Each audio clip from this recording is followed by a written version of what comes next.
안녕하십니까. 권순장의 브릿지 권순장입니다. 오랜만에 찾아뵙는데요. 그만큼 귀한 손님을 모셨습니다. 김기원 대표님을 소개시켜드리겠습니다. 반갑습니다. 네, 안녕하세요. 반갑습니다. 그 대표님께서 네. 예상하신 대로 네. 많은 부분들이 맞아 들어간 것 같아요. 그렇죠. 예. 네. 혹시 어떻게 예상해서 이런 결과가 나왔고 네. 아니면 내가 생각했던 거와는 조금 다른 게 있는지 네. 2022년 부동산 네. 시장 그런 부분이 있으면 좀 말씀을 해주셨으면 좋겠습니다. 일단 기본적으로 이제 제가 알아맞힌 건 아니고요. 네. 저는 데이터밖에 없잖아요. 네. 네. 데이터가 알아맞춘 거라고 저는 생각을 하고 있고 2022년은 최악의 이제 하락이 시작되는 부동산 시장 이 원년이다라고 저희가 정의를 좀 할 수 있을 것 같아요. 하락의 끝이 아니고 이제 시작이다. 하락이 끝이 아니죠. 예, 끝은 뭐 빨라도 23년, 예, 한 24년이나 25년까지도 이어질 수 있어요. 그거는 뭐 미국의 금리가 어떻게 되느냐, 뭐 대다수의 사람들이 지금 뭐 5% 초중반에서 지금 뭐 네. 여기서 0.75 정도 올리고 멈출 거다. 네. 흑자는 내릴 것까지도 얘기하죠. 네네. 예, 그렇게 되면 저도 너무 좋을 뭐 것 같아요. 피봇을 기다리고 있다. 그렇죠. 뭐 이런 너무 얘기를 좋을 많이 것 하죠. 같아요. 근데 그렇게 안 되면 어떡할 거예요? 한 1년 전으로 시계방을 돌려보자고요. 21년 연말에. 네. 자, 부동산 하시는 분들 다 뭐라 그랬어요? 지금도 늦지 않았다. 지금이라도 사야 된다. 그렇지. 내 집 마련 무조건 해야 되고 내년에 서울이 입주 물량이 작기 때문에 아파트값 올라갈 수밖에 없다. 네, 맞습니다. 그리고 임대차 3법 통과된 지 2년 됐기 때문에 22년 8월에 전세대랑 온다. 맞습니다. 그래서 전세가 무섭게 폭등할 거고 이 전세가가 또다시 매매가를 밀어 올릴 거다. 빨리 지금이라도 내 집 마련해라. 그렇죠. 그렇게 말씀 안 하신 분 몇 분이 지금 살아남으셔서 영광을 누리고 계시는 걸로 알고 그렇지는 있습니다. 않은 것 같아요. 여전히 뭐 다들 활발하게 활동하고 네. 계신 것 같고 우리가 작년 연말에 많은 분들이 예상했던 거랑은 올해 완전 다른 급격한 금리 인상이 나타났고 네네. 그렇죠. 그리고 올해도 지금 다들 또 전망을 하잖아요. 네. 부동산 뭐 또 이제는 뭐 바닥 찍었다 뭐 이런 얘기가 있으신 분들도 있고 네. 또 주식 특히나 주식 시장 같은 경우는 이제 금리가 너무 가파르게 올라왔고 경기 침체를 절대로 가만 내비두지 않을 거다. 그렇게까지는 가게 안 할 거다. 그렇기 때문에 조금만 올리고 금리 인상 멈추고 네. 그다음에 금리를 인하도 할 거다. 맞습니다. 이런 이야기 나오고 있잖아요. 네. 근데 중요한 건 제가 항상 누누이 말씀드리지만 누구나 전망을 해요. 근데 내 전망이랑 반대로 가면 어떡할 거예요? 그랬을 때 과연 나는 해지 수단이 있나? 이걸 제가 한번 여쭤보고 싶고 네. 저는 뭐 철저하게 다양한 데이터로 제가 보기 때문에 지금은 언제 어디서 지뢰가 터질지 모르는 굉장히 위험한 상황이다라고 저는 보고 있고 그렇기 때문에 지금 이런 시기에는 반드시 이제 리스크에 대한 해지를 좀 하시면 좋을 것 같고요. 그러니까 정확하게 21년 10월 달에 제가 꼭 집어서 얘기했죠. 변곡점이 드디어 시작됐다. 저로의 매도 10년 만에 올까 말까 저로의 매도 찬스가 왔으니까 빨리 팔아라 라는 얘기를 했는데 제가 예상하지 못했던 건 뭐였냐면 네. 금리가 이렇게까지 빠르게 오를 줄은 이거는 예상을 못했어요. 네. 그러다 보니까 제가 처음에 예상한 건 뭐였냐면 책에서 이제 써놨지만 2002 쭉 내려갔으니까 2008년 이후에 금융위기 때의 이 완만한 하락 패턴을 생각을 했어요. 그래서 한 27년 정도에서 플러스 마이너스 1년 정도. 그러면 26년에서 28년 어느 즈음에 바닥을 치고 다시 상승으로 터닝하지 않을까. 이게 이제 제 애초에 전망이었는데 금리가 급격하게 떨어지다 보니까 지금 부동산 시장이 난리가 났어요. 예, 정말 난리가 난 것 같습니다. 그러니까 하락의 폭이 IMF 때는 데이터가 없어서 지금 못 보는데 굉장히 심각할 정도로 지금 엄청난 급락을 하고 있고 네. 지금은 이제 거래가 안 되잖아요. 네네. 그렇기 때문에 실거래가도 의미가 없습니다. 무슨 데이터를 봐야 되냐? 호가 데이터를 봐야 돼요. 지금 호가 데이터 봐야 된다고요? 네, 팔려고 하는 매물 데이터. 네네. 네, 이걸 보면은 작게 떨어진 데가 한 10%. 보통 20에서 30%씩 떨어졌어요. 지난 1년 동안. 네. 그래서 지금 굉장히 급락하는 이런 패턴들이 모이고 있고 그만큼 좋은 소식은 뭐냐? 거품이 지금 단기간에 매우 많이 빠지고 있다. 그래서 제가 이제 전망을 좀 수정을 했습니다. 최초의 전망이라. 어떻게 그래서 수정을 하셨나요? 27년이 바닥이 아니라 25년 어느 즈음. 그래서 2년 정도 당겨졌다 맞죠? 2년 정도 당겨졌어요. 물론 여기서 이제 여러 정책적인 부분이나 금리적인 부분이나 이런 거에 따라서 플러스 마이너스 1년 정도로 바뀔 수 있어요. 그래서 24년에서 26년 어느 즈음 정도면 우리가 다시 부동산 시장의 상승을 좀 기대해봐도 되지 않을까. 이런 희망 섞인 또 아, 말씀드립니다. 그러면 제가 그 대표님을 만나 뵈려고 대표님이 추진하신 여러 가지 영상들을 쭉 봤는데 제가 네. 제일 이제 물어보고 싶었던 게 물론 이제 썸네일을 네. 대표님이 뽑고 가시는 건 아닌데 썸네일은 좀 자극적으로 예, 좀 아무래도. 자극적으로 많이 네. 뽑는데 이제 뭐 2년 동안은 부동산을 잊고 살아라라는 네. 썸네일이 있고 네. 빠르면 내년에 기회가 올 수도 있다 네. 이런 또 썸네일이 있더라고요. 네. 전반적으로는 네. 한 2년 정도는 힘든 시장이 계속 이어질 거라는 맞습니다. 걸로 그러니까 말씀하신 대한민국 시장 전체적으로 보면 특히 네. 이제 서울이나 뭐 수도권, 네. 광역시 위주로 좀 고평가가 많이 된 곳들. 네. 여기로 봤을 때는 한 2년 정도는 잊고 사시는 게 좋을 것 같고. 네. 예, 2년 정도는 뭐 집 사는 거는 제가 보기엔 고민을 별로 안 하셔도 될 것 같아요. 왜냐면 이제 무릎 밑에 사시는 게 좋으니까. 빠른 내년에 기회가 올 거다. 이야기는 뭐냐면 일부 지방에 대한 이야기예요. 일부 지방 일부 지방. 어떤 지방인지만 좀 자, 알려주십시오. 요거는 제가 이제 네, 데이터를 보시고. 실거래가 캔들 차트를 가지고 제가 좀 설명을 좀 드리도록 할게요. 네네. 자, 이제 요게 이제 보시면 네. 서울의 이제 아파트 실거래가를 가지고 만든 캔들 차트입니다. 네네. 그래서 이제 보시는 것처럼 굉장히 지금 급락형 패턴이 나타나고 있죠. 예. 요게 지금 평당 4천 초반에서 지금 3천 초반까지 한 1,000 정도 떨어진 거거든요. 평균 이제 평당 예, 예. 그러니까 지금 한 20% 정도 떨어졌어요. 네. 벌써. 예. 예. 그래서 지금 근데 저는 어디까지 그러니까 여러분들이 잊으셔야 되는 게 뭐냐면 2020년부터 21년 사이에 나타난 요 2년 동안의 상승이 있죠. 네네. 이거는 머릿속에서 아예 지우셔야 돼요. 이런 일은 원래 있을 수 없었어요. 근데 코로나가 터져서 코로나 버블이 생겼고 임대차 3법이 나오면서 전세가가 폭등을 했고 이것 때문에 매물가가 또다시 밀어 올려져서 이런 엄청난 상승이 나타난 거기 때문에 이거는 아예 머릿속으로 지우셔야 돼요. 이 가격은 정상적인 가격이 아니고 거품이 너무 많이 껴있는 가격이에요. 자, 그래서 저는 어떤 생각을 하냐. 지금의 지역마다 다르긴 하지만 대체적으로 2017년, 18년 가격까지 빠져야 돼요. 2017년, 18년요? 네, 네. 여기까지는 빠져야 저는 무릎 밑이라고 봅니다. 자, 그러면 그 가격이 이제 요게 이제 2000인데 요게 실거래가를 가지고 만든 건데 이게 이제 공급 면적이 있고 전용 면적이 있는데 예. 이게 전용 면적 가지고 한 거예요. 그러니까 네네네. 근데 우리가 보통 33평이라고 하면은 이거는 공급 면적을 가지고 이야기하는 거거든요. 그래서 보통 84제곱미터를 예, 요즘 맞아요. 예, 그래서 요거를 요거를 공급 면적이 전용 면적이 아니라 공급 면적으로 지금 데이터를 바꾸는 작업을 네, 하고 있어요. 네, 조만간 업데이트는 될 건데 전용 면적 기준입니다. 전부 다. 이거 기준으로 말씀드리면 지금 평당 얼마까지 떨어지냐 한 2천까지 떨어져야 돼요. 지금보다 1,000만 원 정도 더 떨어져요. 1,000만 원. 그러면 몇 프로 떨어져야 돼요? 한 30% 정도 떨어져야 됩니다. 고점 대비는 반토막이네요. 반토막이죠. 네, 왜냐면 4천이 넘었으니까 2천 초반이면 반토막이죠. 예. 그래서 제가 말씀드렸잖아요. 누누이 작년부터 30에서 많게는 50% 떨어져야 된다. 그렇게 돼야 되는데 대부분의 지역들이 비슷해요. 근데 지방을 한번 보겠습니다. 예를 들면 충북을 한번 가볼게요. 네. 자, 충북은 어때요? 지금 평당 얼마예요? 600이죠. 600 초반이죠. 예. 근데 원래 충북은 2014년 10월 달에 평당 600이었어요. 이렇게 올라와서 평당 600 찍었는데 내려왔어요. 예. 언제까지? 평당 500 초반까지. 그러다가 이제 19년 중후반부터 이렇게 쫙 올라온 거예요. 예. 근데 지금 분위기가 안 좋으니까 덩달아 같이 떨어지고 있어요. 자, 여기서 만약에 벌써 이 가격이면 언제적 가격이 2014년 가격입니다. 네네. 여기서 좀만 더 떨어져서 뭐 한 550이나 500까지 떨어지면 이때 가격은요, 요때 가격이에요. 2011년, 12년 가격입니다. 네네. 평당 만약에 충북이 평당 500까지 떨어지면 어떨 것 같으세요?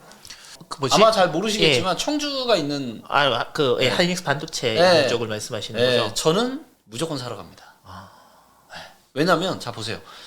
얘가 지금 평당 600에서 600 지금 600인데 600에서 500까지 떨어지면은 지금 20%는 아니고 한 15% 정도. 예. 그죠? 15%, 20% 좀 안 되게 떨어지는 건데 그럼 이 가격이 지금 완전 한 10년도 더 된 가격이란 말이에요. 10년도 더 된 가격. 자, 근데 충북을 한번 볼게요. 자, 여기 리치고에 들어가서 랭킹에 들어가서 네. 일자리 데이터 볼게요. 일자리. 자, 일자리가 최근 1년 동안 어디가 제일 많이 되냐? 자, 일자리 제일 많이 넣는데 1등이 누구예요? 충북이 일자리가 최근에 1년 동안 가장 많이 늘고 있다.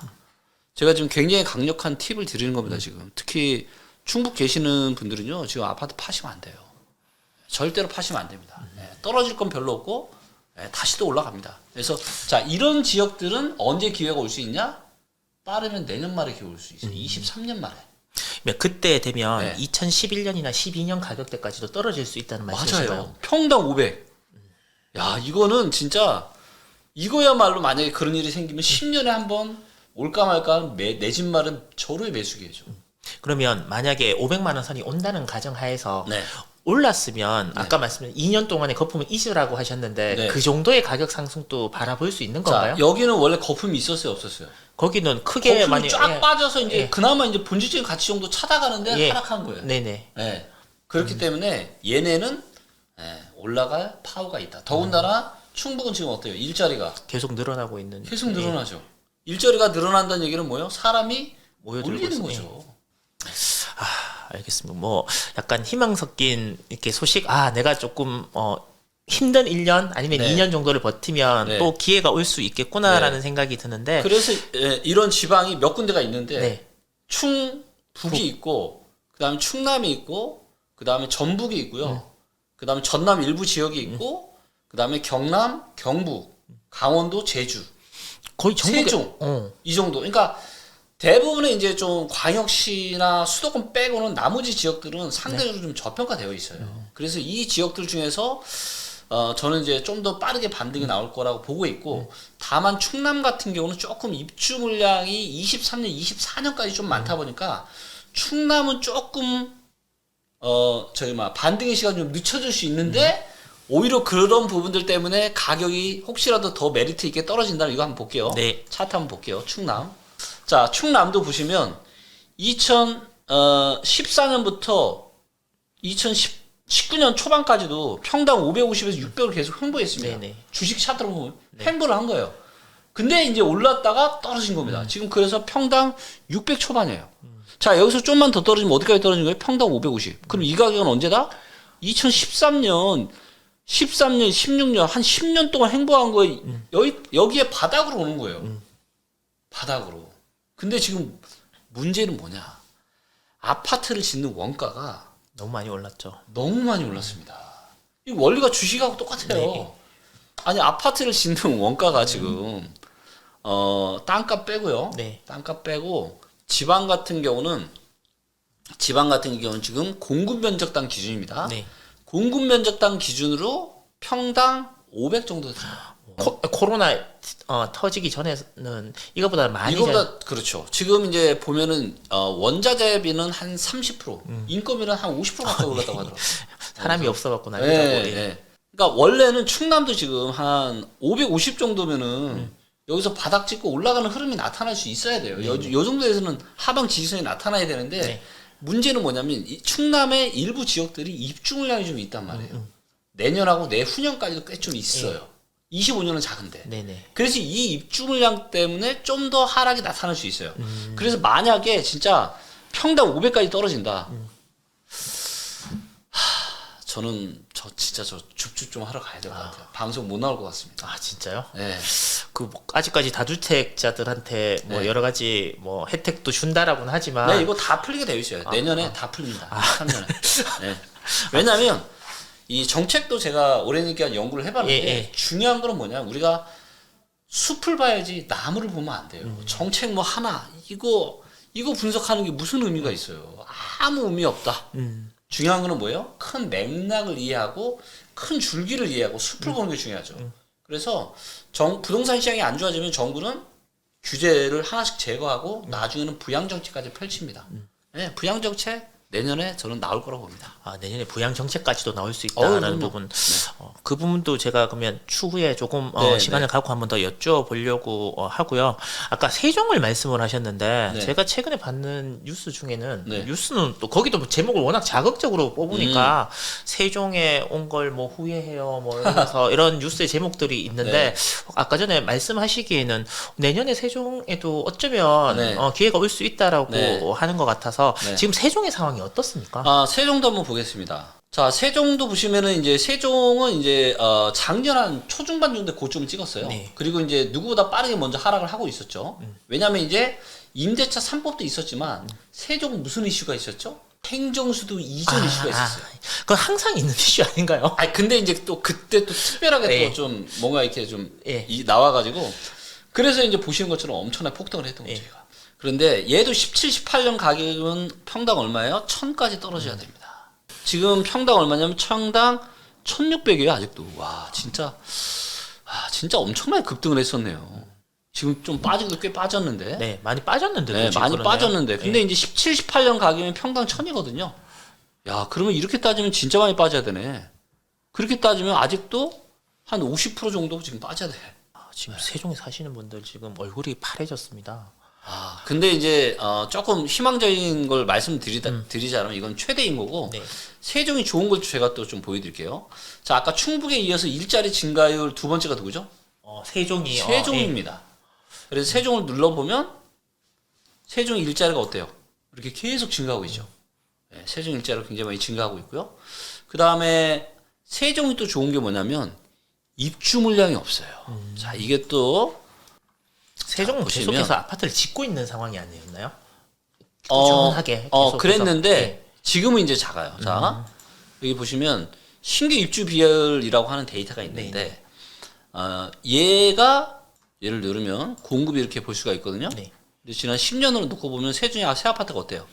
계속해서 점점 줄고 있는. 점점 예. 좀 줄어들죠. 예. 즉, 새 아파트가 매우 작다. 매우 작아요. 근데 세종은 누구랑 같이 봐야 돼요? 옆에 있는 대전이랑 같이 봐야 돼요. 맞습니다. 왜냐하면 여러분들이 이제 부동산 관련한 데이터를 보시고 이렇게 유의하셔야 되는 게 뭐냐면 생활권이 같은 지역은 입주 물량을 같이 봐야 됩니다. 왜냐하면 서로 영향을 미치기 네네. 때문에. 그래서 대전을 보시면 대전이 많네요. 많네요. 예. 대전이 23년이 작은데 24년, 25년, 2년 연속 그래도 꽤 좀 많은 축에 속하죠. 이 정도면. 그렇다면 세종의 입주 물량이 작은 거는 그러니까 세종 자체는 괜찮지만 이게 이제 대전의 입주 물량에 대한 악영향이 조금 오겠죠. 네네. 예, 그렇다라고 보면은 세종이 내년에 좀 반등이 오기가 힘들 수도 있겠네요. 그러니까. 그리고 아까 보니까 너무 이제 급등을 해가지고 이게 지금 제가 이제 생각하는 건 이게 틀릴 수 있어요. 그냥 다만 저는 기준을 제시해드리는 겁니다. 여러 가지 데이터들을 봤을 때 상당수의 지역들이 한 2017년, 18년 가격까지 오면은 저는 메리트 있는 가격대라고 봐요. 근데 이제 세종도 그렇게 보면 지금 한 50% 가까이 지금 하락을 해야. 네, 그 아니 정도. 떨어진 것도 저렇게 많은데. 네. 그 대표님 근데 대표님 주변에 네. 진짜 현실적으로 이제 작년 네. 작년 이맘때 고점 네. 아니면 뭐 조금 전이라 하더라도 작년 초에라도 네. 집을 사셨던 분들은 네. 지금 특히 월급 생활을 하시는 분들은 네. 자기가 진짜 연봉으로 꼬박 모았던 돈이 거의 이제 녹아내린 상황이죠. 맞아요. 은행 빚은 그대로 있는 상황인 그렇죠. 거고 이런 분들이 하소연을 하거나 아니면 상담을 하시면 네. 어떤 대답을 해주시면 일단 무조건 버티라고 말씀을 하십니까? 지금 집을 못 팔고 있는 근데 상황이면. 아니 솔직히 이게 답이 없어요. 아니 왜냐면 예. 대부분은 이제 소득이 높기 때문에 소득이 좀 높거든요. 네. 그러다 보니까 신용대출 플러스 담보대출을 받으면서 예, 집을 예. 산 거예요. 예. 그러면 예를 들어서 10억짜리 집을 살면 내 돈 한 4억에다가 신용대출 2억, 예. 주택담보대출 4억. 예. 보통 케이스가 이렇거든요. 예. 자, 근데 10억짜리 지금 6억 7억이 됐단 말이에요. 예. 그러면은 내 돈 원래 4억 있던 게 6억이라고 치면 다 녹았어요. 네네 맞습니다. 자, 그러면 나는 빚만 남은 상황인데 예. 이 집을 사느라고 냈던 세금, 보유세 여기다가 지금 또 뭐예요? 이 대출 이자가 지금 2배 이상 급등했잖아요. 그러니까 내 전 재산은 싹 날라갔고 예. 대출 이자 때문에 생활은 완전 빈곤해져 있는데 네. 이런 상황인데 이사를 갈 수가 있을까요? 힘들겠죠. 현실에. 이사 못 가죠. 이사 못 가요. 갈 수가 없잖아요. 이사를 어떻게 갑니까? 그래서 이런 게 너무 심각하다 보니까 지금 정부에서도 특별 보금자리론이라고 해가지고 네. 금리를 조금 이제 낮춰주는 고정금리로 네. 최대한 50년까지. 네네. 그리고 이제 소득에 대한 기준이 있었는데 없애버렸죠. 소득 기준 없애버렸어요. 그렇기 때문에 사실 이런 분들은 진짜 답이 없어요. 그렇기 때문에 할 수 있는 방법은 뭐냐? 몸테크 해야 돼요. 결국에는 최대한 소비 줄이고 그 다음에 현금 채굴 하면서 그 다음에 대출은 고금리 있으면 이거를 어떻게든 저금리로 갈아탈 수 있게끔 하셔야 되는 거죠. 문제는 이제 만약에 가격이 여기서 더 떨어진다. 그러면 이제 금융권에서 어떻게 할까요? 이제 뭐 원금에 대한 뭐 상환이나 네. 이런 부분들을 요구하기 그렇죠. 시작하겠죠. 경매로 넘어갈 수도 네. 있고. 사람들은 굉장히 망각을 해요. 뭐냐면 우리 인생에서 가장 위험 자산이 뭔지 아세요? 우리가 여러 가지 있잖아요. 예. 제가 보기엔 집이에요, 집. 부동산. 집만큼 비싼 거 하시는 분 있나요? 없잖아요. 예, 그렇죠. 거래 금액이 집만큼 주식 투자를 집 내가 사는 집만큼 하시는 분들 있긴 하겠지만 별로 없잖아요. 코인이나 이런 것도 마찬가지고 대부분의 사람들은 집이 내 인생에서 가장 큰 재테크인데 내 집 마련은 뭐 언제나 옳다 뭐 부동산은 계속 올라간다 이 뭔가 잘못된 예, 이런 거에 손도가 돼가지고 그냥 영끌해서 금리도 또 낮고 하니까 지금이라도 내 집 마련 못하면 벼락거지 되겠다 이래서 이제 완전 말 그대로 진짜 이제 벼락거지가 지금 되게 생겼는데 그렇기 때문에 우리가 이제 이런 실수는 두 번 다시 하면 안 되잖아요.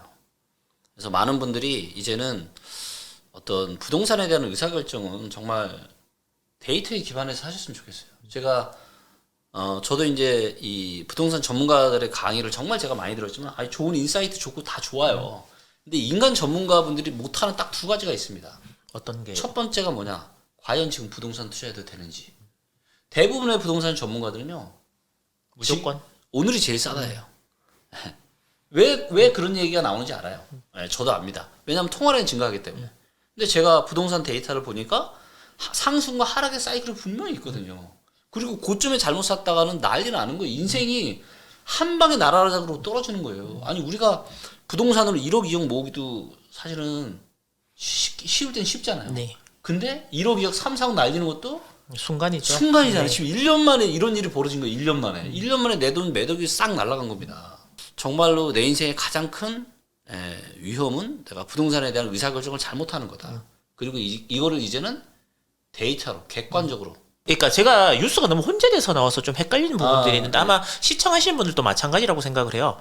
그래도 오르는 지역이 있다 서울에 여의도하고 네. 뭐 용산 네. 뭐 이런 데는 네. 집값이 막 최고점을 찍었다. 네. 뭐 이때도 막 배씩 오르는 이런 네. 지역이 있다라고 그러는데 네. 진짜 그런가? 아파트가 도대체 어디입니까? 모르시죠? 예. 네, 제가 한번 보겠습니다. 왜 그런지 좀 알려주셨으면 좋겠습니다. 보겠습니다. 네. 자, 여기 이제 500세대 이상짜리 아파트만 보여준 예. 거예요. 여의도에 하나, 둘, 셋, 넷, 다섯에서 7개 아파트가 지금 이제 자, 이 중에서 이제 평형수가 좀 큰 거. 네. 45평짜리 한번 보겠습니다. 요게 지금 최근에 거래가 없어요. 19년 4월 달에 마지막 거래였습니다. 네. 45년 차 아파트고요. 광장 아파트. 최저가 분석을 보겠습니다. 그러니까 이렇게 실거래가가 없는 요즘 거래가 너무 네, 없잖아요. 네. 그렇기 때문에 어떤 데이터를 봐야 되냐면 이 호가 호가. 데이터. 팔려고 내놓은 이 매물 데이터의 가격 흐름을 봐야 됩니다. 자, 여기 보니까 최근 6개월 동안 올랐어요, 내렸어요? 올랐네요. 올랐어, 네, 올랐습니다. 네, 올랐고요. 12개월 보니까 한 10% 내렸습니다. 그러니까 이제 보시면 22년 2월 달 지난 1년 기준으로는 올해 초에 한 30억 정도 찍었다가 쭉 내려오다가 올해 9월 달 이후에 최근에 무슨 또 그 호재가 발표됐죠. 뭐 여의도에 뭐 친구랑 뭐 이런 것도 좀 하겠다고. 예. 예. 그래서 이제 그런 부분들 때문에 올랐다가 다시 조금 이렇게 내리고 있는데 호가의 전반적인 걸 보면은 이때가 이제 9월, 10월, 11월 요때가 이제 최저 호가가 좀 빠진 게 있어가지고 그런데 요 대략적인 중간값을 보시면 대부분 25억에서 30억 사이에 매물이 나와 있어요. 예. 그러니까 사실 이걸 보면은 뭐 이렇게 좀 올랐다라고 하기는 좀 뭐한 거고요. 이거는 이제 어떤 일시적인 어떤 지역에 대한 호재가 있다 보니까 이런 일이 발생을 한 거고. 자, 그러면 광장 아파트가 아니라 여기도 일단 대형부터 볼게요. 네. 45평 대형. 네. 여기 한양 아파트를 보도록 하겠습니다. 한양 아파트. 한양 아파트는 어떻죠? 마이너스 3.5%. 네, 3.5% 내렸고 다른 지역보다는 조금 덜 내린 편인 거예요. 훨씬 덜 내렸죠. 예, 이 정도면은 진짜 안 내린 거예요. 예, 정말로 안 내린 거고요. 자, 그 다음에 우리 이제 한 30평대로 한번 가보겠습니다. 이게 대교 아파트. 여기는 보니까 거긴 많이 몇 프로 내렸네요. 떨어졌죠? 20%가 떨어졌어요. 이거 보면서 제가 궁금한 생각이 있는데 네. 큰 평수가 덜 떨어지고 네. 30평대가 더 네. 떨어졌네요. 네. 그 이유는 무언가요? 그 이유는 아무래도 이제 대형 평수에 대한 기대감. 그리고 대형은 누가 살죠?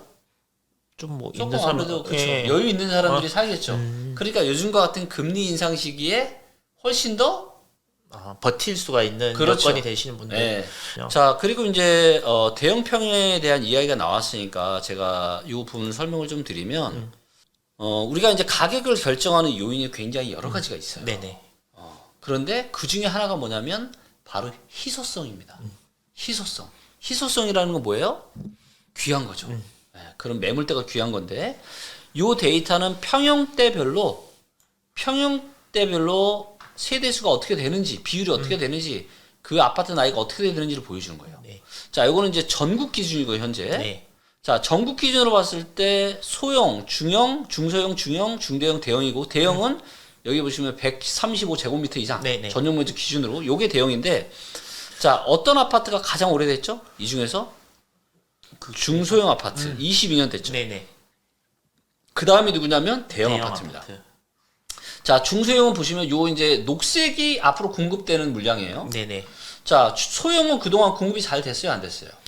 뭐 잘 꾸준히 됐죠. 되다가 예, 꾸준히. 자, 중소형도 잘 됐죠. 네, 예.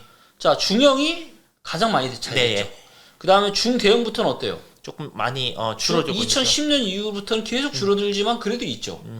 자, 대형은 어때요? 없어요. 2010년 이후로 11년, 12년 이후로는 어때요? 아예 없어요. 네, 예. 이 정도면 아예 없다.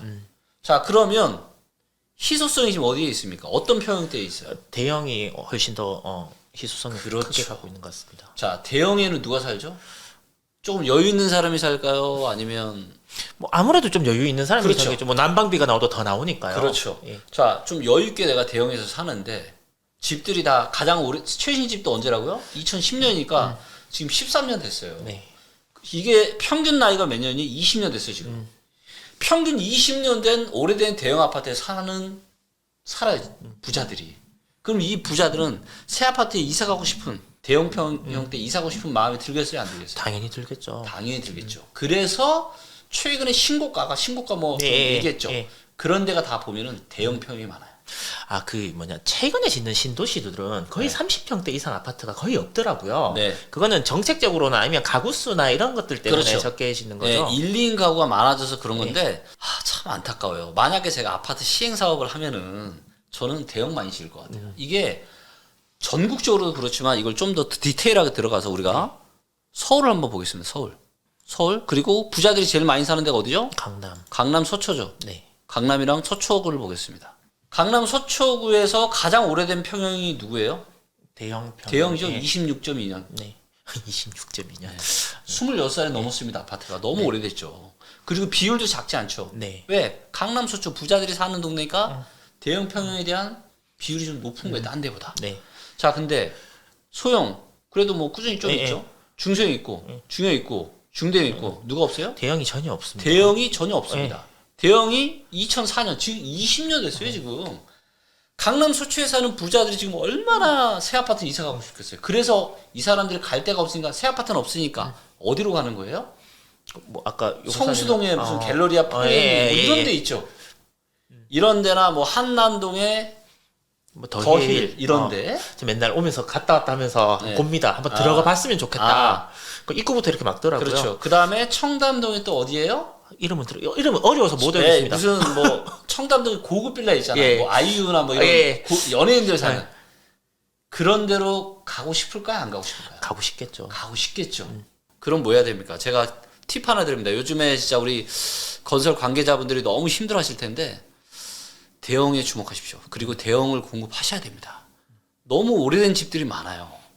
네, 그렇기 때문에 이런 뭐 개인들뿐만 아니라 기업들도 이제는 이렇게 데이터에 기반해서 예. 네, 이런 세상이 왔기 때문에 대형을 빨리 좀 공급해 주시면 너무 좋겠다.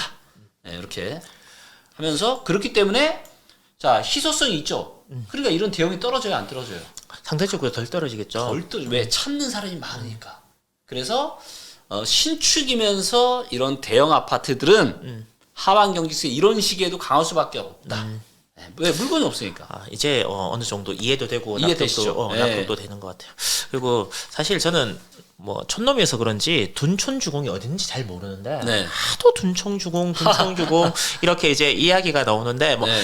이렇게 전문가분들마다 다 말씀하시는 게 다르더라고요. 아, 그래요? 이 정도 청약률이면 네. 거의 미달이 될 것이다.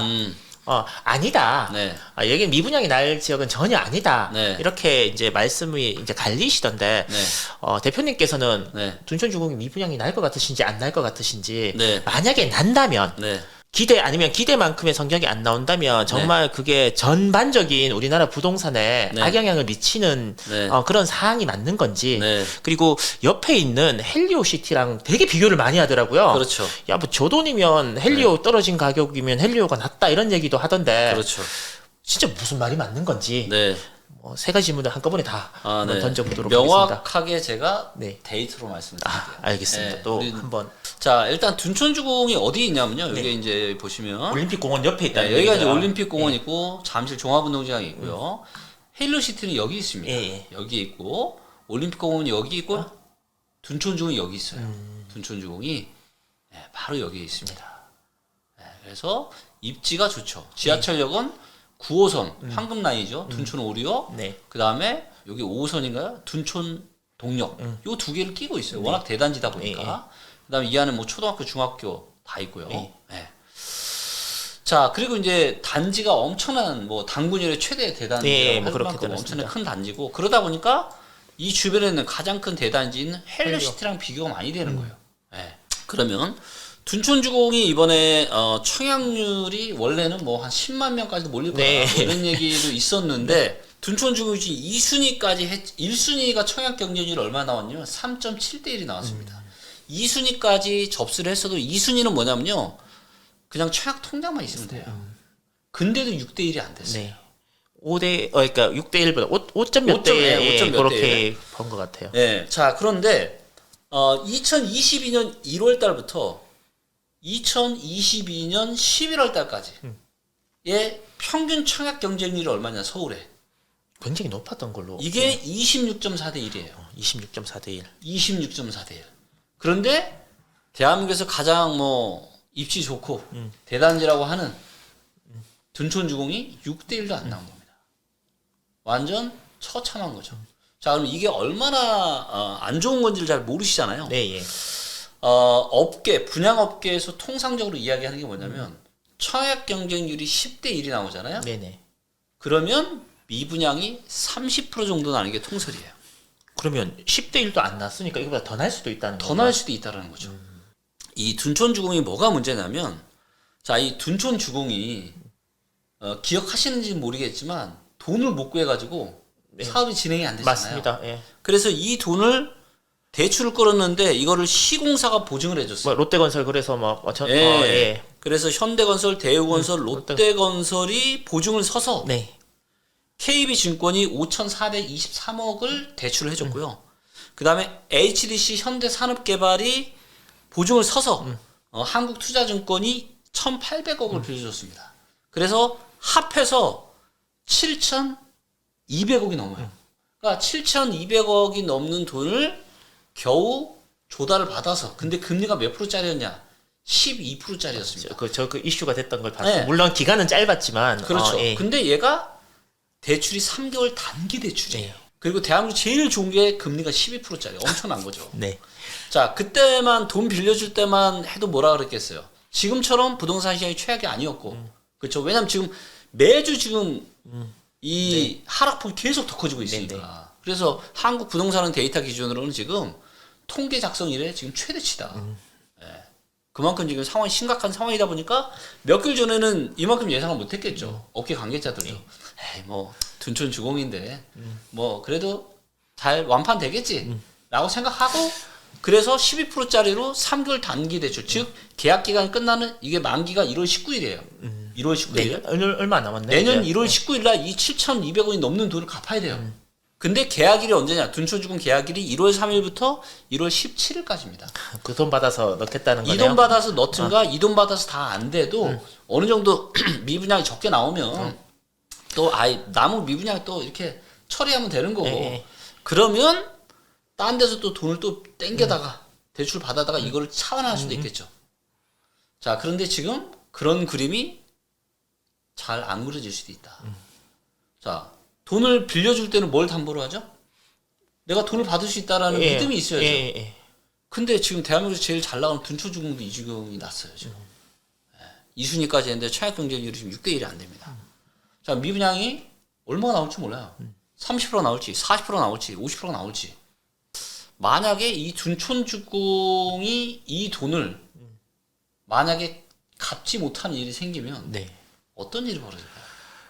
그거는 뭐 이제 뭐 증권회사부터 시작해서 네. 뭐 거기에 돈을 빌려줬던 뭐 이금융권 뭐 이런 데 그렇죠. 넘어가고 뭐 네. 이런 일들이 이제 발생을 하는데 이런 얘기를 하면 이제 설마 나라에서 네. 그런 상황까지 가만히 두고 맞아요. 보겠냐. 네. 아, 그렇죠. 네. 그래서 넘어갔다 쳐요. 잘 뭐 어찌어찌 잘 됐다가 쳐요. 자, 그런데 대한민국에서 제일 우리가 사업장이 둔촌주공만 있나요? 여러 군데 있죠. 아니잖아요. 예. 굉장히 많고 지방에도 정말로 많습니다. 근데 둔촌주공마저 이렇게 어렵다라는 인식이 퍼지면 어떻게 되겠어요? 나머지 게 다 이제 건설이 진행이 안 되겠네요. 그렇죠. 나머지는 얼마 전에도 뭐 지방에서 건설사들 파산했는데 예, 뭐. 20% 30%짜리 고금리를 구해서 어떻게든 사업을 해보려고 했는데 더 이상 돈을 못 구해서 했잖아요. 즉 이게 의미가 가지는 건 뭐냐면 안 그래도 지금 돈 구하기 힘든 부동산 기업들한테 더더욱더 돈을 구하기 힘들어질 수밖에 없는 상황으로 내몰릴 수밖에 없다라는 거예요. 그 얘기는 무슨 얘기예요? 사업은 진행 안 되고 이게 우르르르 우수수수 네. 약한 고리부터 부동산 관련 기업들이 파산할 수 있다. 그리고 PF 관련해서 지금 계속 경고가 나오고 있잖아요. 예, 맞습니다. 네, 그럼 이제 금융회사까지도 문제가 될 수 있는 거죠. 저도 이제 둔촌주공의 실제 계약 결과가 저도 어떻게 될지 너무 궁금하고요. 그래서 저는 이 부분을 잘 보고 있습니다. 그래서 만약에 이게 뭔가 문제가 생기면 이게 저는 주식시장에다 상당히 안 좋은 영향을 미칠 것 같거든요. 그렇죠. 건설에서 나 건설주 아직도 들고 있는데요. 아. 큰일이네. 뭐 원래는 뭐 제가 들고 있는 건 다 큰일이더라고요. 예, 제가 팔았는 주식은 네. 어떤 것도 하늘로 막 날아가는 회사도 있고 그런데 뭐 안 되는 행가보다 이렇게 하고 그냥 원래는 보내보려고 그러는데 내년에는 그런 일이 안 생겼으면 하는 바람이 있습니다. 강남에 네. 뭐 내년 내후년에 분양될 것들이 신규 아파트가 좀 더 있다는 건 그건 사실인가요? 네, 그것도 데이터를 한번 보도록 하겠습니다. 네. 자, 강남구로 들어가서 여기 이제 공급을 보시면 강남구 공급이 어떻죠? 정말 많은데요. 지난 10년 동안에 이렇게 2년 연속 많이 한 적이 있었을까 없었을까요? 거의 없었죠. 예, 10년 만에 처음 있는 일 맞습니다. 그래서 내년이 지금 한 4,700세대가 조금 넘고요. 24년이 7,000세대가 넘습니다. 2년 합치면 만 네. 세대가 훨씬 넘는. 자, 그동안은 강남이 하락폭이 좀 작았죠. 네네. 왜냐하면 보시면 22년에 강남의 입주 물량이 어때요? 너무 적습니다. 너무 작죠. 예. 이게 몇 세대예요? 이게 960세대밖에 안 됐어요. 그러니까 새 아파트가 너무 작았다. 근데 내년부터 강남이 어떻게 된다? 이제 입주 폭탄이 쏟아진다. 자, 강남에 들어가 보겠습니다. 네. 강남에 자, 뭐 예를 들면 이제 롯데캐슬 프리미엄 아파트로 한번 가보겠습니다. 자, 여기가 전세를 볼게요. 전세. 전세가 지금 6개월 동안에 5.3% 빠졌죠. 네. 12개월 동안은 전세가 좀 올랐습니다. 예, 예. 예. 근데 최근 추세는 이제 보시는 것처럼 꺾이는 계속 추세, 좀 꺾이고 있는 추세고요. 자, 그다음에 얘는 이제 평형대가 좀 큰 데니까 그런데 30평대로 가보겠습니다. 자, 여기 보시면 삼성 힐스테이트 얘 같은 경우는 지금 6개월 동안 몇 프로 빠졌죠? 21%. 21%가 빠졌습니다. 전세가. 근데 강남에 입주 물량이 있었어요, 없었어요? 원래 없었습니다. 없었잖아요. 900세대 조금 넘는 물량은 있었어요. 없었는데 6개월 동안에 전세가 지금 20% 넘게 떨어졌단 말이에요. 물론 이제 적게 떨어진 데도 있지만 자, 그러면 이 한 합쳐서 12,000세대 정도 되는 입주 물량 2년 연속 떨어지면 어떻게 될까요? 그러니까 이거는 상식선에 생각을 하면 떨어지는 게 맞는 거겠죠. 네. 그러니까 내년에 입주를 한다는 얘기는 이걸 언제 분양받았다는 얘기죠? 한 3, 4년 전에? 그렇죠. 한 19년 예. 뭐 19년 20년 초반 예, 그렇죠? 그때만 해도 분위기 좋았죠. 좋았죠. 네. 하나 뭐 그렇죠. 이제 최고였죠. 성공했다. 로또다. 뭐 이러면서. 나는 부동산 투자의 네. 신이야 뭐 이러면서 자, 그런데 그 사람들은 잔금을 어떻게 치를 생각했을까요? 대부분은 잔금을 어떻게 치러요? 마지막에 많이 자, 대부분은 전세를 받아요. 그래서 전세 세입자를 들여서 전세금을 받고 내가 가지고 있는 돈을 더해서 잔금을 치릅니다. 자, 그런데 지금 전세가 어떻게 되고 있어요? 계속 내려가고 있습니다. 내려가고 있습니다. 자, 그러면 잔금을 치를 수 있는 이 분양받은 사람들이 늘어난다는 얘기예요? 줄어든다는 얘기예요? 이제 줄어든다는 얘기죠. 그래서 올해 같은 경우에도 반포의 모 아파트가 지금 입주했는데 입주율이 30%도 안 됐어요. 왜냐면 잔금을 낼 수가 없으니까. 네.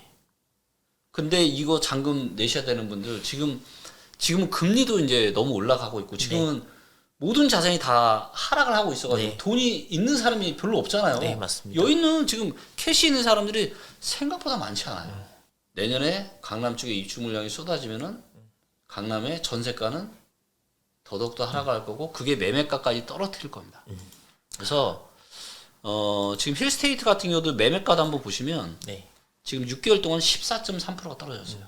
그리고 요게 이제 지난 1년인데 그동안은 거의 안 떨어졌어요. 예, 이 최근에, 하락이 본격화된 건 9월, 10월, 11월이에요. 이거 보시면 호가가 9월 19일까지도 최저 호가가 떨어지질 않았어요. 근데 9월 26일도 조금 이때가 얼마냐면 27억 4천. 근데 지금 얼마인지 알아요? 24. 단 몇 달 사이에 몇 억이 쑥 빠진 거예요. 근데 상당수의 지역들이 다 이렇습니다, 지금. 뭐 강남, 서초, 송파 할 것 없이 굉장히 많이 빠졌고 이 얘기는 뭐예요? 하락의 가속도가 붙은 게 이제 9월, 10월, 11월, 12월 이때부터다. 그리고 이 여파는 내년에도 계속 될 거고요.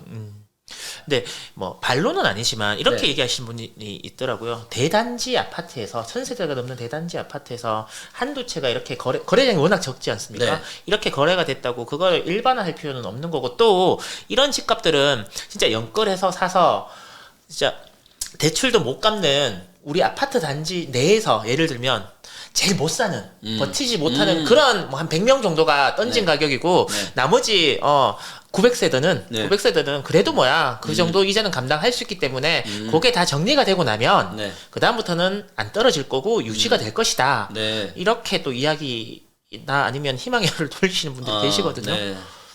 뭐 저도 그렇게 되면 좋겠네요. 자, 그러면 네. 입장 바꿔서 거꾸로. 자, 그러면 있는 거 없는 거 싹 다 끌어서 영끌해서 네.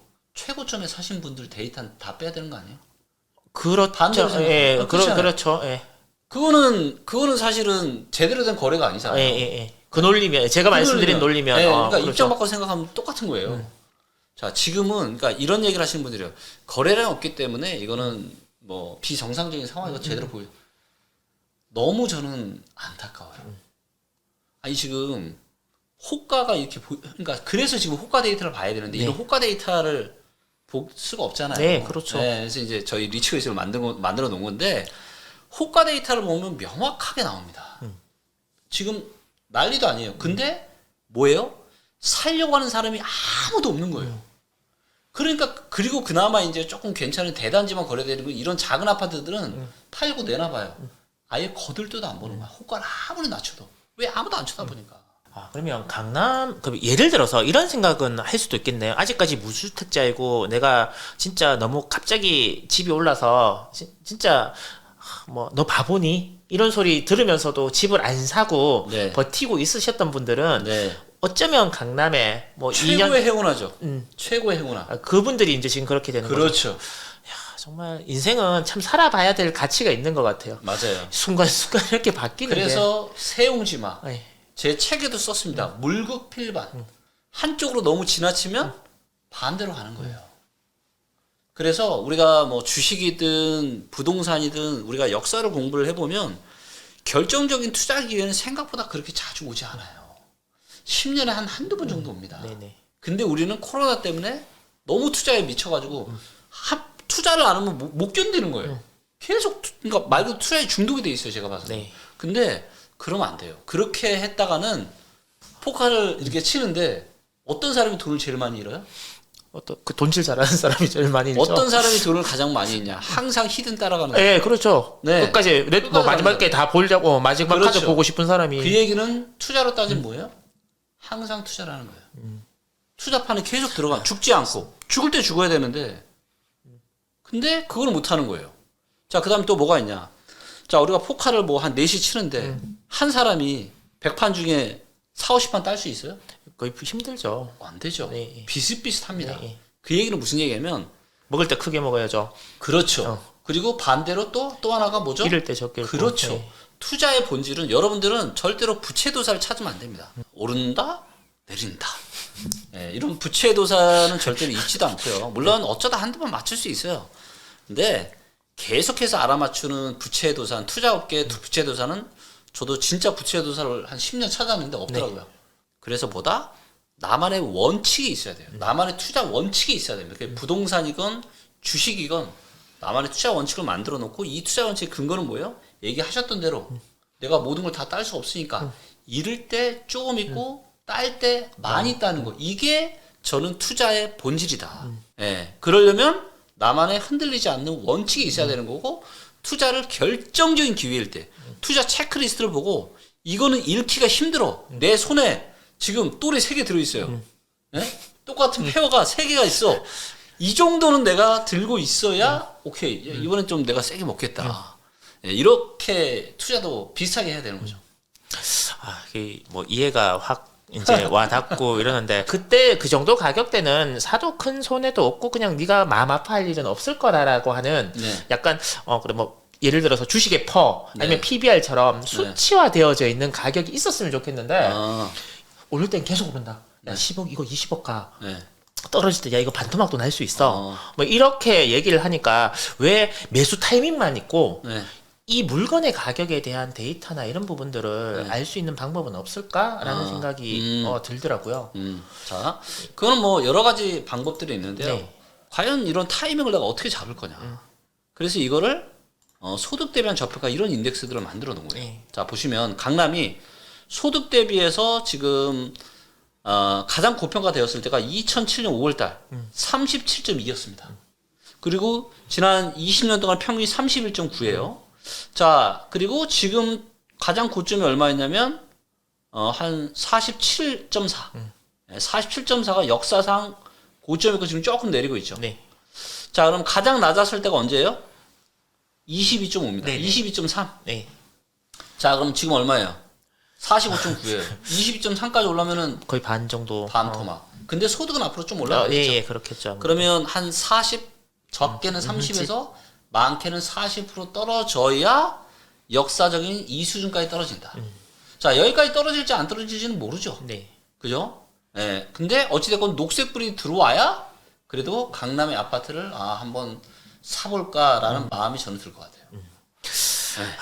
알겠습니다. 강남에 마음은 항상 먹고 있는데 이제 네. 항상 이제 마지막 결제 대금이 조금 모자라서 예, 그게 항상 문제죠. 아닙니다. 예, 나중에는 결제대금도 또 좋은 시기가 오게 되면 결제대금 그렇게 중요하지 않습니다. 이 전세 가격이 네. 터무니없이 빨리 많이 내려가요. 네. 그러니까 이게 브레이크 역할이 아니라 가속 페달의 맞아요. 역할을 지금 하는 것 같거든요. 그러니까 많은 전문가들이 다 틀렸죠. 이것 때문에. 왜냐하면 다 전세대란이 올 거라 예, 그래요. 예, 예. 근데 저는 이해가 됩니다. 왜 그분들이 그런 얘기를 하셨는지. 자, 뭐냐면 네. 자, 기본적으로 부동산 시장은 선택지가 몇 개 없습니다. 내 집으로 산 내 집에 살거나 아니면 남의 집에 전세나 월세로 빌려서 살든가. 네. 자, 근데 지금은 매매 시장이 안 좋죠. 네. 매매 시장이 안 좋으니까 사람들이 어디로 몰릴 수밖에 없어요? 전월세로 네. 몰릴 수밖에 없어요. 자, 그런데 전세가 어떻게 됐죠? 지금 계속 너무 비쌌죠. 예, 많이 자, 올랐었죠. 그렇죠. 예. 전세 가격이 진짜 미친 듯이 올랐어요. 자, 예를 들면 서초의 레미아 퍼스테이지라고 아시죠? 네. 예, 이거 굉장히 이제 유명한 아파트인데 얘가 전세가 자, 코로나가 터지기 전입니다. 네. 그죠? 지금 그리고 임대차 3법이 터졌을 때가 이때입니다. 어떻게 됐어요, 전세 가격이? 쭉 올라왔습니다. 이때가 얼마냐? 14억 정도 됐어요. 14억. 14억이 얼마 됐죠? 20억 정도. 요건 25억 5천 빼고. 그럼 6억이 올랐죠. 14억이 6억이면 몇 프로예요? 14억 6억이면 40%가 넘죠. 예. 40%가 넘게 급등을 한 거예요. 자, 그 다음에 송파구에 리센치 한번 가보겠습니다. 예, 리센치도 굉장히 인기 많은 아파트죠. 들어는 본 것 같습니다. 예. 자, 얘도 보면은 코로나 터지기 바로 직전에 한 10억 정도 했습니다. 10억. 예. 근데 얘가 많을 때는 14억 7천까지 갔어요. 이것도 40% 넘게. 이거다가 올랐네. 40%. 즉 코로나가 터져가지고 이거를 그리고 좀 긴 차트로 한번 볼게요. 네. 자, 보시면 이동안 이 전세가가 올랐던 이 어떤 각도랑 네. 코로나 터지고 임대차 3법 때 이 각도가 어떻게 됐어요? 완전 다릅니다. 완전 다르죠. 예. 자, 그런데 저렇게까지 가격이 올라갈 수 있었던 근거는 임대차 3법도 있고 코로나를 풀린 유동성도 있지만 이 밑에 뭐가 있어요? 초저금리. 기준금리가 0.5% 있죠. 맞습니다. 그러니까 은행에서 전세자금 대출을 받아서 내가 살 수가 있었죠. 지금 이제 그런 논리죠. 뭐 10억에 예를 들어서 네. 옛날에 10억에 전세 뭐 2%대, 그렇죠. 3%대 있다가 지금 5억에 있더라도 맞아요. 이자로 보면 그렇죠. 지금 훨씬 더 부담스럽거든요. 그래서 전세가 떨어지는 거예요. 입주 물량이 없지. 네. 왜? 그러니까 대부분의 이 부동산 전문가들이 가지고 있는 단점이 뭐냐면 공급 사이드 측면에서만 얘기해요. 네. 수요 사이드, 즉 우리 실제로 이거를 이용할 사람들의 호주머니 사정도 네. 생각을 해야 되는데 아무도 그건 이야기하지 않는 거죠. 자, 사람들 호주머니 그리고 이때는 주식이나 코인이 너무 좋았죠. 네. 돈이 막 흥청망청 뭐 그냥 다 돈이 막 풍부했잖아요. 아이 오케이 뭐 전세자 금리도 싸겠다 내가 뭐 전세 가격 올라가는 내가 해줄 수 있다 이거지. 근데 지금 어때요? 주식 박살났죠. 코인 박살났죠. 부동산 가격 박살났죠. 대출 금리는 지금 2배 이상 올랐죠. 어떻게 돼요? 쫄리는 거죠. 사람들 호주머니가 급속도로 상황이 안 좋아지고 있어요. 기업들도 마찬가지예요. 자, 그러다 보니까 월세도 한번 볼까요? 자, 월세도 이게 우리가 전원세 환산율을 감안해서 만들어 놓은 건데 월세도 이때가 260이었는데 350 넘었었어요. 260, 350. 그러면 이게 가격이 얼마나 이게 많이 오른 거예요. 그러니까 월세 가격도 굉장히 많이 올랐습니다. 근데 사람들 호주머니 사정은 어때요? 점점 말라가고 있습니다. 점점 안 말라가고 있고 그 대출이자 급등도 있지만 금리가 어때요? 아니죠. 물가가 어때요? 물가 정말 많이 올랐어요. 물가 장난 아니죠. 그리고 지금 뭐 이런 근원 물가 있죠. 네. 변동성이 심한 예, 이런 거 예. 빼고 근원 물가 지금 계속 올라가고 네. 있잖아요. 그러니까 우리 호주머니 사정이 갈수록 안 좋아져요. 그래서 지금 원래는 매매가가 이렇게 떨어지잖아요. 매매가가 떨어지면은 사람들이 전세로 모여서 네. 전세 가격이 올라가요. 네, 예, 예, 예. 근데 지금은 이러한 제가 말씀드린 네. 이유들 때문에 매매가가 떨어지고 전세가마저 떨어지고 월세 그나마 갈 수 있는 데가 월세밖에 없는데 월세도 너무 비싸고 사는 호주머니 사실 갈수록 안 좋아지니까 이제는 월세도 떨어지고 있습니다. 요게 이제 요 차트인데 네, 예. 보시는 것처럼 월세도 지금 하향 안정화되고 있거든요. 그래서 지금 대한민국 역사상 최초로 매매가와 전세가와 월세가가 다 떨어지는 아주 특이한 일이 벌어지고 있는 거예요. 얘들 브레이크는 도대체 언제 잡힐까요? 브레이크는 뭔가 한번 쓰나미가 오고 나야 되지 않을까 싶어요. 뭐 트리거가 한번 있어야 되는데 그 대표님께서 생각하신 트리거는 어떤 걸 생각하고 계십니까? 그러니까 아직은 뭔가 위기가 터진 건 아니잖아요. 예, 예, 97년에 IMF가 있었고 2008년 서브프라임 사태가 있었는데 지금 뭐 주식이나 부동산, 코인이 많이 하락했지만 네. 누가 위기라고 하진 네, 않잖아요. 네. 22년까지는. 네, 예. 근데 아마도 우리가 추후에 위기라고 부르는 것들이 2023년에 뭐 터진다가 아니라 네. 그 어느 때보다 나타날 가능성이 저는 매우 많다고 봅니다. 3, 4년 후 정도 되면 이거는 정해진 미래이기 때문에 인구가 줄어든 건 맞지 않습니까? 맞아요. 그리고 지금 우리나라의 출산율이 뭐 20만 명대 진짜 뭐 이런 나라가 잘 없는데 네. 20만 명대 출산율이고 그다음에 뭐 1인 가구 수 요즘 네. 2인 가구도 아니고 1인 가구 수는 계속 증가하는 것도 그것도 맞는 데이터인 것 같고요. 네. 그러면 이런 것들을 이렇게 조합해 보면 이번에 하락 사이클을 겪고 난 다음에 과연 우리나라의 부동산 뭐 사이클이든 이 부동산 시장이 예전처럼 그렇게 흘러갈 수 있는 건지 아니면 큰 변화를 맞이하고 또 다른 방향으로 흘러갈지 네. 그게 굉장히 궁금하고 더불어서 이런 상황이 온다 하더라도 부동산은 자산 저장의 수단, 네. 부의 축적의 수단으로 존재할 수 있는지가 네. 궁금하거든요. 지금까지 대한민국은 성장하는 사회였어요. 네. 근데 이제 축소하는 대한민국이 네, 시작이 맞습니다. 됐거든요. 예. 그리고 향후 미래의 부동산의 주 수요층인 2030 세대 있죠. 네. MZ 세대라고 부르는 이분들이 코로나 버블 때문에 완전 박살이 났습니다. 너무 처참하게 자산이 그냥 다 쪽박이 났어요. 근데 이거를 회복을 하려면 제가 보기에는 금방 회복이 안 될 것 같아요. 그래서 상당한 시간이 좀 걸릴 것 같고요. 이것 때문에 지금 저도 이제 좀 걱정이 되지만 그렇지만 부동산은 기본적으로 꾸준하게 우상향을 할 수밖에 없어요. 그 이유가 뭐냐면 네. 제가 이것도 데이터를 좀 보여드릴게요. 자, 근데 가장 중요한 건 뭐냐면 우리는 통화량만 체크하면 돼요. 돈의 양. 돈의 양. M2? 예, M2 통화량. 이 파란색이 M2 통화량이에요. 네. 자, 이 M2 통화량을 중심으로 아파트의 시가총액이 오르락 내리락 하죠. 네네. 예, 우리가 주식도 실적이라는 기준으로 계속 오르락 내리락 왔다 갔다 하듯이 부동산도 통화량을 중심으로 계속 오르락 내리락 해요. 왜냐하면 돈의 총량은 계속 늘어나요. 성질이. 왜? 누구나 자기 급여나 월급이 올라가길 원하기 때문에 인플레이션은 자연스럽게 생깁니다. 통화 인플레이션. 네. 자, 근데 부동산의 총량은 어때요? 부동산의 총량은 정해져 있어요. 네. 늘어나지 않습니다. 토지가 늘어나나요? 안 늘어나죠. 건축물은 늘잖아요. 그렇기 때문에 우리가 살고 싶고 일하고 싶은 이런 건축물은 정해져 있어요. 지금 여기같이 이런 좋은 사무실 희소성이 있잖아요.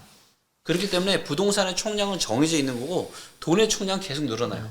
그럼 돈의 총량이 늘어나는 속도만큼 부동산 가격이 올라가는 게 맞아요, 안 맞아요? 이론적으로는 그렇게 그게 되겠죠. 정상이고요. 예. 그래서 부동산 전문가들이 다 뭐라 그러는 거예요? 부동산 오늘이 제일 싸다. 왜? 통화량이 계속 올라가니까. 근데 그분들이 놓친 게 있죠. 자, 그게 뭐냐? 이 아파트의 시가총액과 통화량을 비교하는 거예요. 제가 이 데이터를 만든 이유는 뭐냐면 신문을 보니까 이런 얘기가 쓰이는 거예요. 지금 시중에 풀린 통화량 대비해서 부동산 가격이 덜 올랐다. 근데 들어보면 언뜻 들어보면 맞잖아요. 맞는 말, 예. 맞는 말인데 데이터가 없는 거예요. 아니 무슨 근거로 통화량이 풀린 속도 대비해서 부동산 가격이 덜 올랐냐고 이야기를 하는 거냐고요.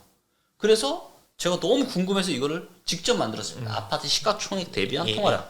자, 이걸 보니까 가장 높았을 때가 과거에 언제였냐면 2007년 2월달 122%. 이때가 직전 고점이었어요. 예, 예. 그리고 나서도 2008 이게 좀 내려올 때까지도 버블이 유지가 됐습니다. 예, 기억나시겠지만 2008년 초중반에도 뭐 노도강, 인천 엄청 많이 올랐거든요. 예. 그러니까 근데 얘가 떨어진다는 얘기는 이제 서울의 강남이 예, 비싼 데가 좀 떨어졌기 때문에 이렇게 된 거였고요. 자, 얘가 낮을 때는 몇 프로까지 됐냐? 96%. 2014년 12월달. 그러니까 통화량보다 아파트 시가총액이 더 낮은 거예요. 그럼 사야죠. 예. 자, 근데 얘가 계속 올라가서 2020년 3월 딱 122%였어요. 즉 직전 고점하고 똑같았어요. 예. 자, 그런데 코로나가 터졌죠. 유동성 풀고 기준금리 싹 낮췄죠. 그러니까 원래는 올라갔어도 얘보다 조금 더 올라가는 정도에서 멈췄어야 되는데 코로나 터지고 임대차 3법 터지면서 얘가 몇 프로까지 갔냐면 147%. 그러니까 122% 고점인데 한 25%더 오버슈팅을 한 거예요. 엄청난 오버슈팅. 역사상 가장 큰 오버슈팅이에요. 대한민국 부동산 시장에서. 자, 그러니까 얘가 떨어질 수밖에 없죠. 풀린 통화량보다 아파트가 올라가는 속도가 과도하게 넘치니까. 그래서 얘가 지금 떨어지고 있죠. 지금 몇 프로예요? 138%까지 떨어졌습니다. 자, 얘가 100% 밑으로 떨어질 것 같아요? 안 떨어질 것 같아요? 왠지 한 번은 떨어져야 될 것 같다는. 예. 떨어지고 떨어질 때가 아파트 시가총액이 높은 서울, 강남의 아파트를 살 수 있는 절호의 기회고요. 자, 다시 본론으로 돌아가서 이 통화량은 계속 늘어나겠죠. 네네. 만약 얘가 이 밑으로 떨어지면 인구 감소 무슨 의미가 있어요? 아니 인구가 감소돼도 통화량이 늘어나면 부동산은 올라갈 수밖에 없습니다. 예. 그러면 그렇기 때문에 우리는 통화량만 체크하자. 그리고 일본처럼 될 일은 아예 없고요. 일본처럼 될 일은 아예 없고 그 다음에 과학기술이 급속도로 발달해서 사람들이 생각보다 젊고 오래 살 수 있다. 이거를 꼭 명심해 두고 미래에 대한 부동산 시장을 준비하시면 좋을 것 같아요. 그래서 여전히 저는 한국에서 중요한 재테크의 수단으로 여전히 부동산은 자리매김할 거다. 알겠습니다. 그러면 이제 지금 정부에서도 가장 걱정하는 게 뭐냐면, 그리고 저희들이 지금 충격을 받는 이유가 뭐냐면, 그냥 떨어지는 거는 많이 올랐으니까 알겠어. 네. 근데 이렇게 떨어지면 안 되잖아. 이렇게 급격하게. 네. 그러면 여러 가지 문제를 일으킬 것 같아. 네. 라는 생각을 하게 되거든요. 그래서 나라에서도 처음에는 이제 집 없는 사람들에 대한 대책, 그러다가 다주택자들에 대한 대책도 좀 풀고, 그렇죠. 그리고 뭐 2집, 3집 정도 하면 막 네. 엄청나게 취득세 많이 때린 것도 절반 깎아주고, 네. 그다음에 뭐 임대 사업자들한테도 야, 옛날처럼 한번 해줄게라는 시그널을까지 이제 보여준 것 같아요. 맞아요. 대표님은 어디까지 풀고 어떤 정책까지 내년에 나올 거라고 생각을 하시나요? 저는 이제 일단 취득세를 네. 절반 정도 깎아주는 게 아니라 그냥 아예 똑같이 일반과세. 1%에서 3%? 네. 예. 그렇게. 그게 처음에 우리나라가 원래 취했던 정책이었죠. 네. 그래서 취득세를 아주 많이 깎아줄 거예요. 자, 중요한 건 뭐냐면, 자, 부동산 시장은 집을 사는 부류를 제가 두 부류로 나눠볼게요. 일반 내 집 마련하는 사람들이 있고요. 투자자들이 있어요. 네, 맞습니다. 자, 근데 지금은 투자자들이 들어올 수 있는 시장이에요, 아니에요? 아니죠. 아니죠. 예. 자, 부동산 시장의 반등의 어떤 이런 모멘텀이 만들어지려면 선수들, 즉 부동산 투자자들이 들어올 수 있는 여건이 만들어져야 됩니다. 그게 옳고 그름의 문제는 아니고 맞죠? 옳고 아니 옳고의 문제예요. 왜냐하면 예. 부동산 가격이 계속 떨어지잖아요. 예. 자, 개인분들 어떻게 되겠어요? 재산이 다 박살나고 네, 예. 아무도 좋을 일 네. 없죠. 그다음 기업들은 계속 미분양이 쌓이고 미분양이 쌓이면 기업들이 현금 흐름이 안 좋아져서 지금 도산하게 생겼는데 그다음 기업 정부는 어때요? 세금을 거쳐야 안 거쳐요. 자, 그러면 경제의 주체인 개인, 기업, 정부 다 부동산이 하락하면 좋아요, 안 좋아요? 안 좋죠. 아무도 안 좋아요. 그렇기 때문에 이거는 옳고 그름의 문제가 아니라 이거는 무조건 해야 되는 거예요. 그리고 항상 그랬습니다. 예, 과열되면 규제하고 규제해도 4, 5년 동안 오르고 그리고 떨어지기 시작하면 그때부터 규제 풀고 1, 2년은 풀어야 조금씩 시장의 에너지가 조금씩 바뀌고 이 패턴이 똑같아요. 네. 큰 패턴이. 그래서 이제 지금 풀기 시작했잖아요. 네, 예. 앞으로 1, 2년 더 가야 됩니다. 예. 풀게 많이 남았나요, 아직? 많이 남았어요. 그러니까 푸는 정도가 아니라 아예 적극적으로 분양을 해야 시장에 돌아갑니다. 자, 그래서 일단은 세금 문제를 다 풀어야 돼요. 취득세를 그냥 다 1%. 여러 채 사더라도 오케이. 취득세 그냥 1%. 예. 그다음에 이 세금 중과세를 또 아예 지금 한시적 면제가 아니라 그냥 아예 면제로 가야 돼요. 아예 면제. 한시적 면제가 아니라 아예 면제. 그 정도 상황이 되면 어때요? 투자자들이 한번 해볼까? 일단 이거 좀 해볼 만한. 근데 거기에 또 금리가 중요하겠죠. 네. 금리 뭐 이런 추이를 좀 금리가 어찌 됐건 떨어지는 초입이 아니라 떨어져서 바닥을 찍는 국면. 네. 이때가 이제 주식이나 부동산 투자하기 가장 좋은 국면이거든요. 주식은 좀 선반영을 하기 때문에 떨어지는 초입에 떨어지는 중간. 이때 어느 즈음에 잡으면은 굉장히 좋은 기회를 저는 가져갈 수 있다고 보고 있고요. 그래서 근데 이제 나중에는 또 뭐까지 나올 거냐? 자, 미분양이 쌓이면 네. 그러니까 정부는 기업을 살려야 돼요. 그러니까 개인이 도산하는 건 그냥 개인 자체의 문제지만 바로 오늘도 뉴스 나왔죠. 무슨 그 자동차 저기 막 2차 벤더인데 네. 1차 벤더였나? 근데 지금 거기도 규모가 꽤 큰 회사인데 이와 또 연관된 회사까지 하면 거의 1,000명에 달하는 네. 근로자들 다 직장을 잃는 거잖아요. 이런 문제가 생기면 진짜 큰일 나죠. 네. 그렇기 때문에 미분양이 쌓이면 이거를 구제해 줘야 됩니다. 정부에서. 어떻게 미분양을 빨리 팔아야 되겠죠. 네. 그래서 어떤 정책들이 나와요? 미분양을 사면 한시적으로 양도세? 양도세를 아예 면제해 주겠다. 이 기간을 사면 이게 정책이 나왔었었죠, 과거에도. 나왔었어요. 예, 맞죠? 패턴이 똑같아요. IMF 때 이후에도 나왔고 금리 위기 이후에도 나왔고 이번에도 또 나올 거고 패턴이 똑같아요. 큰 패턴은. 그리고 그때야말로 선수들은 살 겁니다. 물론 그렇다고 시장이 바로 또 돌아서진 않을 거예요. 그러니까 9억 아파트가 이제 우리나라 아파트 지금 기준이 되어져 있는데 예를 들면 9억에 뭐 대출도 제한이 되고 네. 전세자금도 안 되고 이것도 풀어주는 정책이 나오는 것도 하락을 막는 시그널은 될 수 있나요? 그럼요, 맞습니다. 예, 그러니까 이런 거죠. 우리가 불씨를 던지는데 처음부터 강력한 걸 던질 수가 없어요. 조금씩 시장의 반응을 봐가면서. 왜냐하면 혹시라도 정부는 또 다시 이거 좀 했다가 시장이 살아나면 또 살아나면 또 욕먹어요. 뭐 또 투기를 붙이겠네 어쩌네. 그렇기 때문에 조금씩 센 것들 이렇게 살살 던질 수밖에 없는 거죠. DSR이나 이런 대출 규제 같은 경우에도 그러면 이거는 DSR은 그거는 이제 바젤 3랑 예. 좀 연관이 이건 되어 돼서. 있어서 이거는 쉽지 않을 것 같아요. 한국은행 총재도 네. 안 된다고 그러니까요. 네. 그분이 요즘 거의 뭐 점장이라는 표현은 좀 그렇지만 네. 거의 뭐 이렇게 선지자적으로 다 맞추시는 것 같던데 그러면 이제 마지막 질문으로 네. 진짜 굉장히 긴 시간 이제 말씀을 이제 해주셨는데 이미 이제 집을 사지 말라고 말씀을 드렸잖아요. 네. 근데 이사도 가야 되시는 분들이 있고 네. 뭐 집을 또 어떤 뭐 결혼을 해서 이제 전세를 또 얻어야 되는 신혼부부도 있잖아요. 네. 그런 분이 조심해야 될 거. 네. 나 전세로 집 들어가는데 네. 이거는 꼭 체크해보고 네. 이건 꼭 단돌이 하고 들어가라 네. 라는 부분들이 있으면 네. 마지막으로 한번 네. 설명을 해주시면 지금 이제 전세가도 떨어지고 매매가도 네. 떨어지고 굉장히 특이한 시장이기 네. 때문에 지금은 전세는 좀 위험합니다. 전세가 위험하다. 예, 네. 전세를 특히나 이제 사회 초년세 이제 막 결혼하시는 분들은 돈이 별로 없잖아요. 네, 네.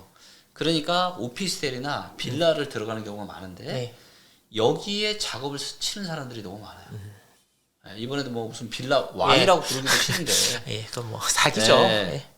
그러니까 그런 일들이 발생할 수 있거든요. 네. 그렇기 때문에 전세하지 마시고 반전세, 월세, 예, 그리고 경매로 넘어가도 내 보증금을 보호받을 수 있는 금액대로 보증금을 설정하시는 게 좋을 것 같고요. 예. 그렇게 해서 지금은 조금 매달 이제 좀 납입을 좀 하시더라도 전세 보증금. 소중한 보증금을 지켜야 되기 때문에 그렇게 하시는 게 저는 좋을 것 같아요.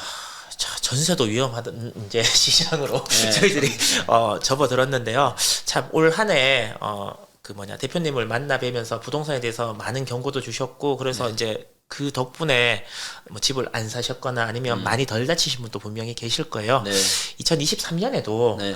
바쁘시지만 네. 나오셔서 네. 어떤 조금의 시그널이나 이런 부분들이 좋은 거든 나쁜 거든 네. 보이시면 저희 채널로 나와서 꼭 좀 말씀을 네. 해주셨으면 네. 하고 네. 연말이지 않습니까? 네. 많이 이제 투자하셨다거나 집을 가셨던 분들이 좋았던 일보다는 힘들었던 경험들이 되게 많으실 텐데 네. 마지막으로 한 말씀 해주면서 이 시간 네. 마무리했으면 하거든요. 지금과 같은 아주 유사한 시기가 이제 2008년이었습니다. 근데 2008년은 저한테 이제 굉장히 힘든 시기였어요.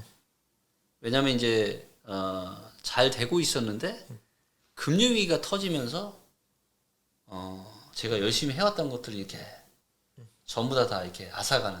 그러니까 비유를 하자면 나는 열심히 농부로서 내가 열심히 농사를 짓고 있었는데 전혀 예상하지 못했던 병충해나 태풍이 와서 내 인생을 한순간에 앗아가 버린 거죠. 네.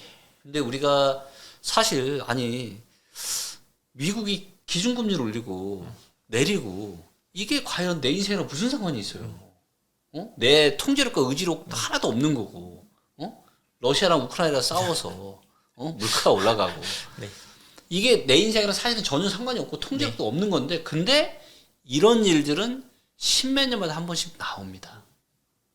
제가 2008년 금융위기 때 어떤 결심을 했냐면요.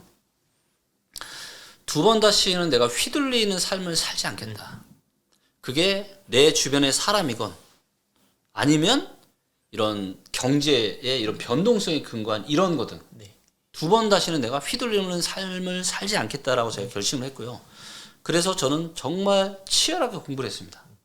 네. 그래서 지금 많이 이제 힘들어 하시는 분들이 계실 텐데, 이런 일은 여러분 또 옵니다. 그렇기 때문에 정말로 준비하셔야 되고요. 공부하셔야 됩니다. 치열하게 하셔야 돼요. 그리고 2번 다시는 내가 이런 휘둘리는 삶을 내가 살지 않겠다. 라고 하시고, 그 다음에 투자의 격언이 너무 이제 많은 게 있는데, 가장 이제 그냥 인간 지표만 봐도 큰 실수는 안 할 수 있어요. 네. 모든 투자의 고수들이 이야기하잖아요. 대중들이 탐욕에 휩싸여서 매수할 때 나는 서서히 매도하고, 모든 대중들이 공포에 휩싸여서 무서워서 매도할 때 조금씩 사라. 예, 이것만 기억하시면 됩니다. 근데 우리는 언제 관심을 가지냐면, 저도 그랬어요. 2007년에는 펀드 열풍이 불었거든요. 줄 서서 펀드 가입하면 돈을 다 보니까. 인사이드 펀드, 미차솔 예. 저도 근데, 아픈 기억이 있습니다. 근데 최근 얼마 전도 똑같아요. 뭐 동학개미, 소학개미, 그냥 사는 대로 그냥 다 돈 벌었잖아요. 근데 좀 지나고 보니까 그때가 고점이었다. 그래서 부동산이든 주식이든 어떤 투자건 내 주변에 평범한 사람이 뭘로 돈 벌었다. 그러면 무슨 생각 하시면 돼요? 이제 끝나가는구나. 그때 하면 안 되는 거예요. 그리고 여러분들이 이제 투자를 잘하려고 하지 마세요. 잘못된 투자를 하지 않는 게 훨씬 더 중요합니다. 잘못된 투자를 하잖아요. 그러니까 투자를 너무 좋은 시기에 내가 투자를 못했어. 손해 보는 거 있어요? 없어요. 그냥 예금 이자랑 그 투자 수익에 대한 차이밖에 없지. 내 인생이 잘못된 일은 없어. 마음이 아프잖아. 열받고. 근데 이제 그거를 이겨내야죠. 그거를. 근데 분위기에 휩싸여가지고 잘못된 투자를 하잖아요. 내 인생의 모든 기반을 그냥 한순간에 다 앗아가 버려요. 다 앗아가 버립니다. 그렇기 때문에 투자를 잘하려고 하지 마시고 잘못된 투자를 하지 않는 거에 훨씬 더 포커싱을 맞춰서 하시면 저는 좋을 것 같아요. 그리고 워렌 버핏이 이런 얘기 했잖아. 10년을 보유할 주식이 아니면 한 주도 보유하지 마라. 저는 이걸 투자의 격언으로 바꾸면 10년에 한 번, 한두 번 올까 말까 한 절호의 기회가 아니면요. 투자하지 마세요. 절대로 이게 이런 좀 표현이 그렇지만 제가 적당한 표현이 이런 잔잔바리에 투자하지 마십시오. 예, 큰 결정적인 그런 기회만 우리는 투자해도 충분하다. 그리고 그걸 하려면 나만의 맞다 틀리다를 떠나서 나만의 원칙을 만들어야 된다. 그래서 이렇게만 하셔도 아마 여러분들 인생 살아가시면서 투자를 통해서 여러분들이 원하시는 그런 인생을 만들어 나가는데 전혀 부족함이 없을 거예요. 진짜 좋은 말씀 많이 해주셨고요. 제가 더 이상 더 보탤 말이 없을 아유. 정도로 잘 해주시는 제가 한 가지만 딱 더 보태면 건강. 뭐니 해도 맞습니다. 건강이 일단 가장 기본인 것 같습니다. 그렇죠. 날씨가 많이 추워지고 뭐 마음도 많이 이제 아프고 그러지만 그래도 우리 건강은 지키면서 네. 2023년을 꼭 기원하고 네. 기대하고 준비해 나갔으면 좋겠습니다. 고맙습니다. 네, 감사합니다.